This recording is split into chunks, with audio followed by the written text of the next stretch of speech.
इरोजिव gastritis.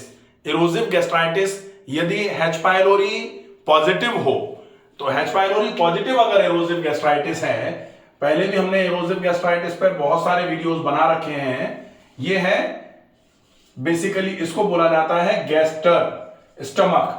तो ये इरोजिव gastritis होती है, यहां पर जैसे ये एंट्रल एरिया है, यहां पर अगर बहुत सारे इरोजन आ गए हैं तो एंट्रल इरोजिव गैस्ट्राइटिस बोली जाती है। यहां पर अगर इरोजन है तो इसको फंडल इरोजिव गैस्ट्राइटिस बोला जाता है। अगर ये पूरा का पूरा हिस्सा है तो इसको डिफ्यूज इरोजिव गैस्ट्राइटिस बोलते हैं।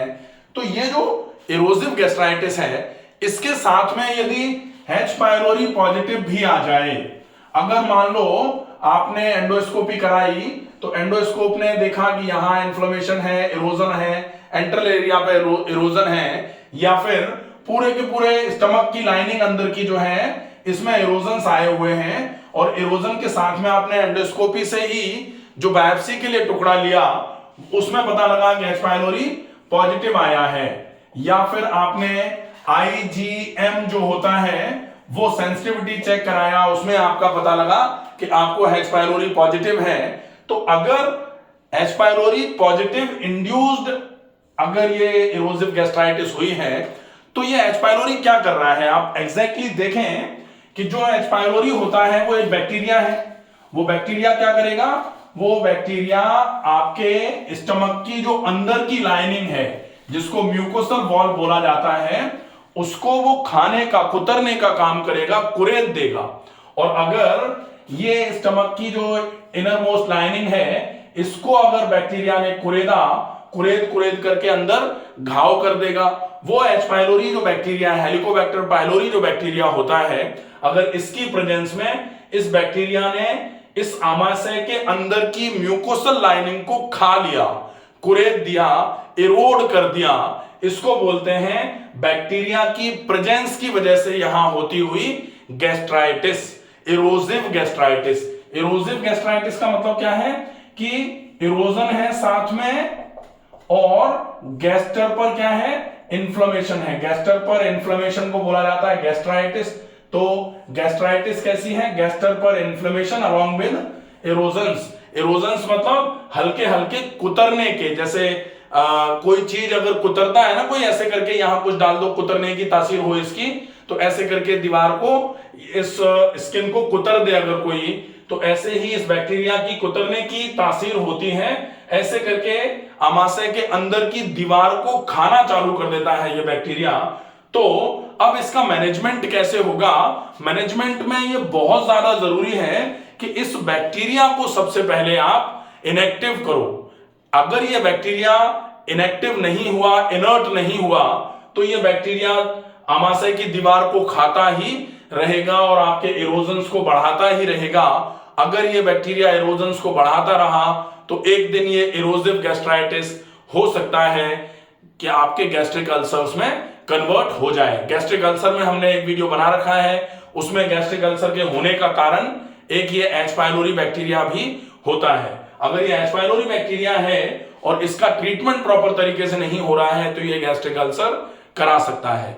अब हम देखेंगे कि इसका मैनेजमेंट जो होगा, H पाइलोरी पॉजिटिव इरोजिव गैस्ट्राइटिस अगर है, एंडोस्कोपी में आया कि गैस्ट्राइटिस तो है ही लेकिन साथ में H पाइलोरी पॉजिटिव भी है, ऐसे केस में मैनेजमेंट में जो रहेगा, मैनेजमेंट दो तरीके से किया जा सकता है। एक तो होता है कि आप बैक्टीरिया को, दो चीजें हैं, एक तो H पाइलोरी बैक्टीरिया है, तो आपको एक तो सबसे पहले इस बैक्टीरिया को खत्म करने का प्लान करना है। पहला कि H पाइलोरी का प्रेजेंस है, तो इस प्रेजेंस को आप एब्सेंट करो, कैसे भी करके इसको खत्म करो। और दूसरा क्या है, दूसरा है इरोजिव गैस्ट्राइटिस। तो इस केस में दो आपके लिए टेंशन हो गई हैं कि एक तो बैक्टीरिया है और बैक्टीरिया के साथ में बैक्टीरिया ने इरोजन कराते हुए स्टमक की लाइनिंग पर इन्फ्लेमेशन करा रखा है, तो इरोजिव गैस्ट्राइटिस ये करा रखा है। तो सबसे पहले आप इस बैक्टीरिया को खत्म करो। ये बैक्टीरिया अगर खत्म हो जाएगा, इसका मतलब ये खत्म हो जाएगा ऐसा नहीं है, ये बैक्टीरिया खत्म हो जाएगा इसका मतलब ये है कि फर्दर कुरेदना इसने बंद कर दिया।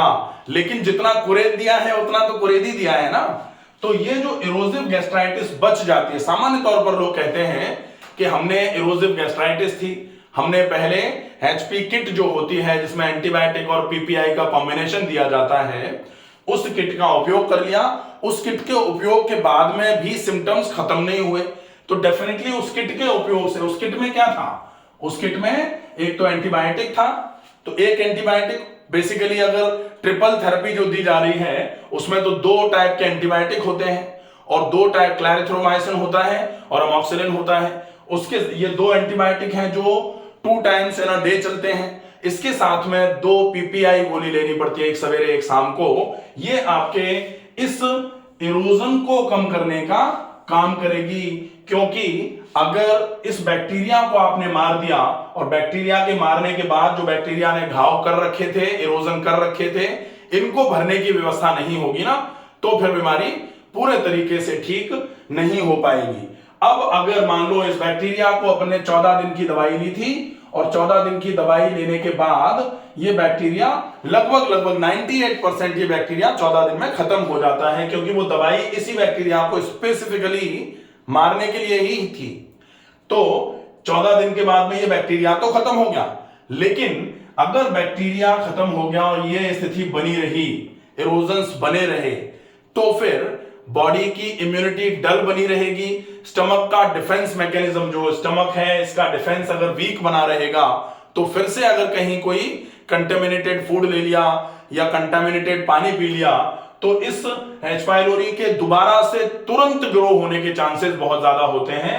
इसलिए कभी कभी बोला जाता है 14 दिन की दवाई खाई थी, महीने 1.5 महीने के बाद फिर से टेस्ट कराया, 14 दिन की दवाई खाने के बाद जब दवाई बंद करी उसके बाद फिर समस्या तो बनी थी, लेकिन महीने 1.5 महीने के बाद फिर से समस्या के लिए एंडोस्कोपी कराई तो एच पाइलोरी फिर से आ गया।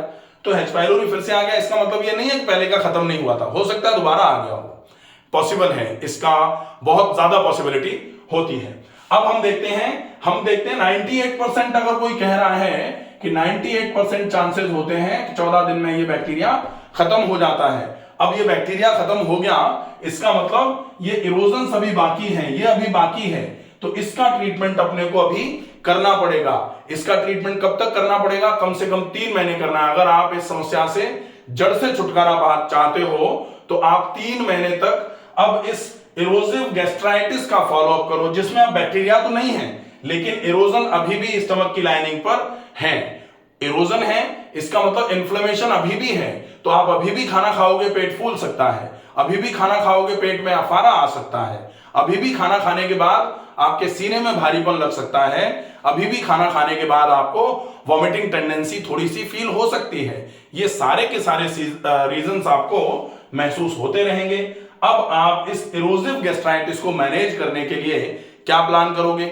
2 चीजें प्लान करनी है कि एक तो आप कोशिश करो कि आपका जो इरोजन है, अब चूंकि यहां इरोजन तो डेफिनेटली है ही, इरोजन मतलब कुरेद दिया है जो बैक्टीरिया ने, वो कुरेदा हुआ हिस्सा अभी भरा नहीं है, कुरेदा हुआ हिस्सा अभी भी भरा नहीं है। इसके लिए क्या करना पड़ेगा? एक तो ये इरोजन जो है, इस इरोजन पर अगर मान लो थोड़ा बहुत भी कैसे भी करके मसाले वाला खाना लगेगा, मसाले में मसाले या फिर नमक या फिर मिर्च, ये अगर इस घाव पर, इरोडेड एरिया पर लगेगा तो फिर क्या होगा? जैसे कहा जाता ना कि घाव पर नमक मत छिड़को, तो अपन यहां कह सकते हैं कि ये जो इरोजन आया है गैस्टर पर, इसको इरोजिव गैस्ट्राइटिस कह रहे थे। इरोजन किया किसने? वैसे तो और भी चीजें इरोजन कराने के लिए रेस्पॉन्सिबल होती हैं, लेकिन हम मानेंगे कि एच पाइलोरी पॉजिटिव से चूंकि शुरू किया था, तो इस एच पाइलोरी बैक्टीरिया ने यहां पर इरोजन कर दिया था। हमने 14 दिन की दवाई लेकर के इसको तो खत्म कर दिया। अब इरोजन अभी खत्म नहीं हुआ, तो इरोजन को खत्म करने के लिए फिर हम क्या करेंगे कि इस घाव पर नमक ना पड़े। अब इस घाव पर नमक ना पड़े, इसका मतलब क्या है कि आप इस घाव पर नमक कहां से डालोगे? ये आपका ऐसे करके थोड़ा ऊपर जाके ये मुंह है, यहां से जो खाया जाता है खाना, अगर इस खाने में नमक मिर्च मसाले होंगे तो ये नमक मिर्च मसाले आकर के यहां लगेंगे, एकदम से पेट को फुलाएंगे। इसीलिए बोला जाता है कि आपको खाना कैसा खाना खाना है? बिल्कुल कम मिर्च मसाले वाला, और अगर संभव हो जाए तो बिल्कुल बिना मिर्च मसाले वाला खाना आप खाना चालू करो।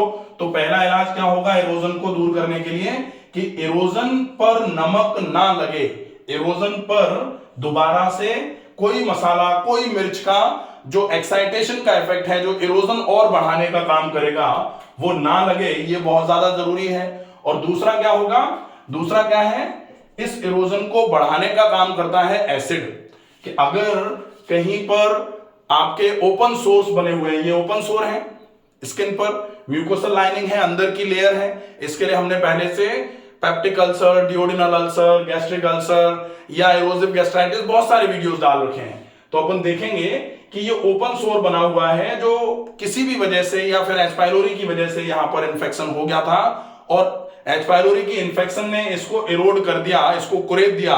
अब इसके कुरेदे हुए हिस्से पर अगर गैस्ट्रिक जूसेस लगते हैं, गैस्ट्रिक एसिड आके यहां पड़ेगा, तो अपन तो कह रहे थे कि घाव पर नमक नहीं डालना है, और अगर उसी घाव पर आप एसिड डाल दो तो क्या होगा, जल करके एकदम से खाक हो जाना है इसको।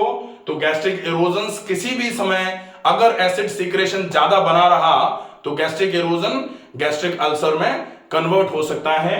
इसलिए हमको ध्यान रखना है कि गैस्ट्रिक इरोडेड हिस्से पर कैसे भी करके एसिड सीक्रेशन ज्यादा ना आए, तो कैसे भी करके हमको यहां एसिड सीक्रेशन जो है उसको कम कराना पड़ेगा।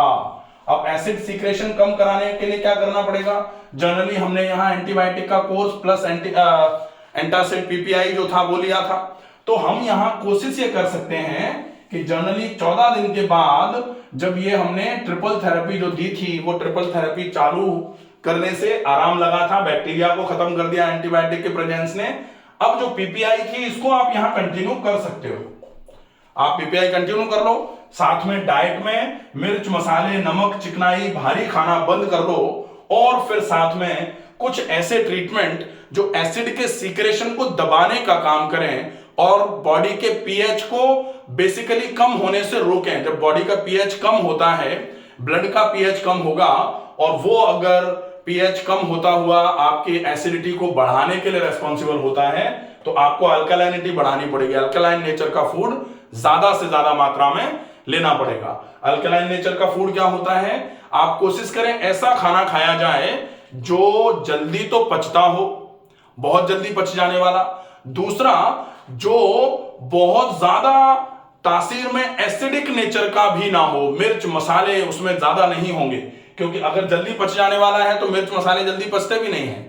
तो मिर्च मसाले वाला चिकनाई युक्त भोजन जो है वो ना हो, जो जल्दी पच जाता हो, जैसे दलिया, खिचड़ी, जो रोटी है वो ज्वार की रोटी या जौ की रोटी, सब्जी में लौकी, तोरई, टिंडा, परवल, कद्दू, ये सब्जियां, और इन सब्जियों को भी बहुत अच्छे तरीके से कम मिर्च मसाले के साथ में बिल्कुल उबाल करके बनाया जाए।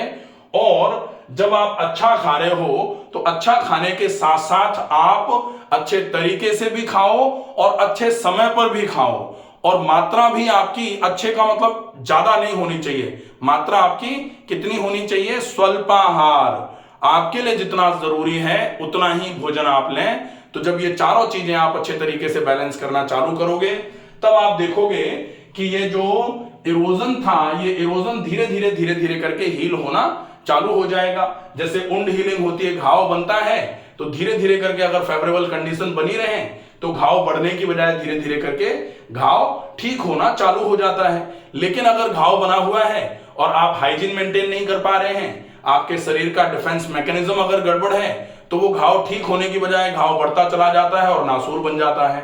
ठीक ऐसे ही यहां होगा कि अगर आपको ठीक करना है तो फेवरेबल कंडीशंस देनी पड़ेंगी। यहां एसिड सीक्रेशन ज्यादा नहीं हो, यहां पर खाना आकर के सड़े नहीं। अब एक बहुत अच्छी डाइट होती है जो जनरली आजकल फॉलोअप पर आ रही है, जिसको लो फोडमैप डाइट बोला जाता है। लो फोडमैप डाइट का मतलब होता है कि आप ज्यादा से ज्यादा ऐसा खाना खाएं जो ज्यादा फर्मेंटेशन क्रिएट ना कराता हो। फर्मेंटेशन क्रिएट ना कराने वाला खाना अगर आप खाते हो तो डेफिनेटली ये आपके लिए हीलिंग को बढ़ाने का काम करेगा। इसको आईबीएस डाइट भी बोला जाता है। IBS diet by doctor Ramakant Sharma, पूरा वीडियो बना हुआ है, आप उसको देख सकते हैं। तो आशा है ये वीडियो आपको पसंद आएगा। जिन लोगों को इरोसिव गैस्ट्राइटिस है, इरोसिव गैस्ट्राइटिस के साथ में एच पाइलोरी पॉजिटिव आया है, वो लोग किस तरीके से एच पाइलोरी को पॉजिटिव करने के बाद अपनी इरोसिव गैस्ट्राइटिस को ठीक करेंगे। क्योंकि एच पाइलोरी पॉजिटिव होने के बाद एच पाइलोरी को ट्रीट करने के साथ साथ लोग ये भूल जाते हैं कि एच पाइलोरी को ट्रीट करके भूल जाते हैं, छोड़ दिया भाई अब तो ठीक हो गए होंगे। लेकिन एच पाइलोरी एक बैक्टीरियल इन्फेक्शन था, इन्फेक्शन को एंटीबायोटिक के प्रेजेंस ने खत्म कर दिया। लेकिन जो इन्फेक्शन बॉडी में आया था वो खत्म होने के बाद जो इन्फ्लेमेशन क्रिएट किया था बैक्टीरिया ने, जो घाव कर दिए थे बैक्टीरिया ने, वो घाव बैक्टीरिया तो खत्म हो गया, लेकिन बैक्टीरिया के दिए हुए घाव अपने आप खत्म नहीं होते। वो अपने आप खत्म कब होते हैं? जब शरीर को फेवरेबल कंडीशन मिलती रहे फॉर लॉन्गर ड्यूरेशन, और वो ड्यूरेशन कम से कम, मेरे हिसाब से कम 1 महीने का होता है। और बहुत अच्छे तरीके से फॉलोअप आप कर लो तो ये समस्या बिल्कुल ठीक हो सकती है 3 महीने में। 3 महीने अगर अच्छा फॉलोअप करोगे ये प्रॉब्लम बिल्कुल ठीक हो जाएगी। आशा है ज्यादा से ज्यादा ये जो वीडियो है इसको आप लोग शेयर करेंगे, ताकि जो लोग इस समस्या से ग्रस्त हैं वो इस वीडियो को देखें, समझें और अच्छे तरीके से फॉलोअप करें और अपने आप को स्वस्थ बना लें। स्वस्थ रहिए, सुरक्षित रहिए। धन्यवाद।